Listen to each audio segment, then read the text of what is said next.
Comment rompre un mariage musulman et quels sont les motifs de divorce valables en islam? En droit musulman, un homme peut rompre le mariage par répudiation. Une femme peut également se répudier si le contrat de mariage le stipule ou demander le divorce devant le tribunal.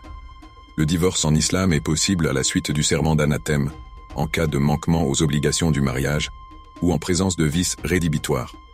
Le divorce en islam à l'initiative de l'homme, la répudiation. Pour mieux comprendre le divorce par répudiation, en voici la définition. Le divorce par répudiation est une action lancée par l'époux. Il lui permet de mettre fin au mariage sans prouver sa faute ou sans le consentement de son épouse.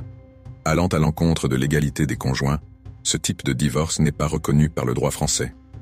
Dans la loi islamique, il est possible de dissoudre le mariage par un divorce, par répudiation. Pour ce faire, voici la liste des démarches à suivre. L'époux doit adresser une demande de répudiation écrite à la justice de sa commune ou en se rendant dans un tribunal d'instance.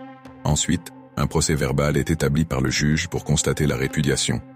Le sort des enfants du couple doit aussi être décidé par le juge, dont la garde, la pension alimentaire ou encore l'éducation.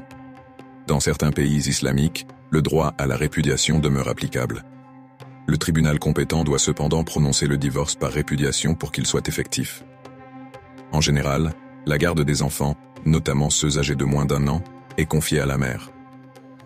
Le divorce en islam à l'initiative de la femme. Pour qu'un mariage puisse avoir lieu en islam, le consentement de la femme est indispensable. Elle dispose aussi du droit de demander le divorce à condition que celui-ci soit validé devant un tribunal. Cependant, le droit de se répudier elle-même peut être prévu dans le contrat de mariage. Dans ce cas, la femme peut dissoudre le mariage.